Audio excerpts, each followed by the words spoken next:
Now, what should we say to somebody like that? Like, you can't be saved, or don't bother reading the Bible, just keep reading the Bible. What do we literally say to a If anyone 7-year-old? wants to read the Bible, then let them read the Bible. The Bible is a good thing, and reading the Bible is a good thing, even for an unsaved person. If someone reads the Bible and perhaps they learn some law of God, or at least as they read the Bible, they'll see, well, this is the right thing to do, this is the wrong thing to do, then it can only help in their living of their life in this world. The Bible, if the people of the world would listen and follow it, they would have a much more happier or blessed life while living in this world. It doesn't mean they're going to be saved. It doesn't mean they're going to live forever after this world. No, if they're not saved, they will die and they will perish. But while they live, and the problem is the people of the world, for the most part, have rejected the Bible and do not seek God's wisdom or his counsel on matter after matter after matter. And instead, they live by their own wisdom and the counsel of men. And it is disastrous. It's disastrous. Men are not wise. Men are fools. And the evidence for that is everywhere. Everywhere you look in this world, you see people in governments, in educational systems, in the fields of science, and in entertainment, and they're all seeking to do their own thing according to their own understanding and their own wisdom. And it's a huge mess,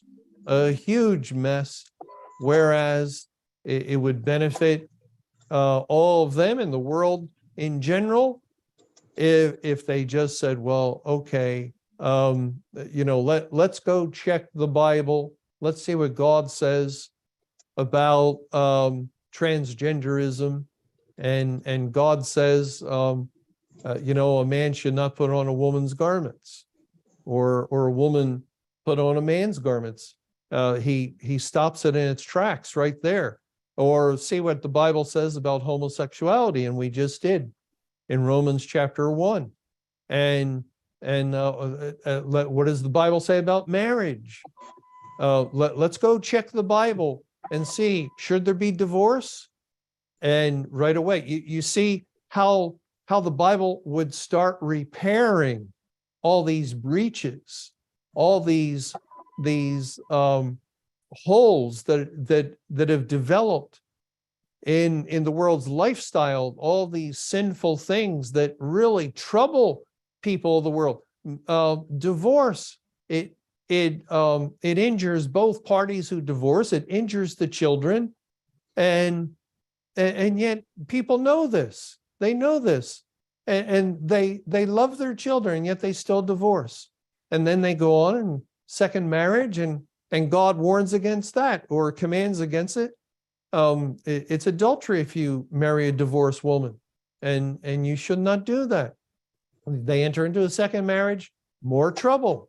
Now there's children who have stepfathers and stepmothers, and they feel hostile towards them because their former, their actual father or mother is not in the home, and they're now they have to recognize the new person as father and mother.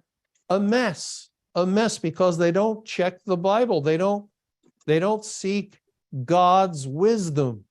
They're too proud, too arrogant, too high and mighty themselves. And now in this time, God is basically allowing the sinner to choke upon his foolishness, to choke upon his own wickedness. and to allow the wickedness itself to drain the life out of him, to trouble him no end as he lives in the world of his design, the world that he has preferred and opted for over the constraint.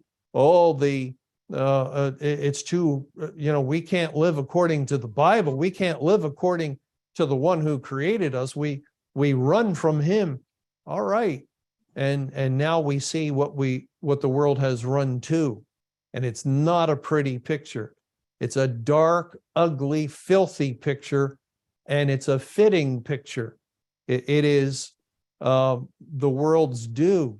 It is what sin has delivered to them and brought to them. And there's no hiding it. God's not hiding it anymore.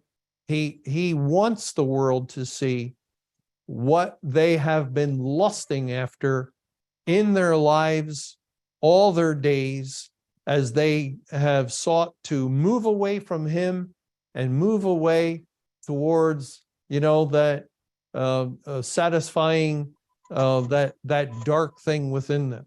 But thank you for calling and sharing.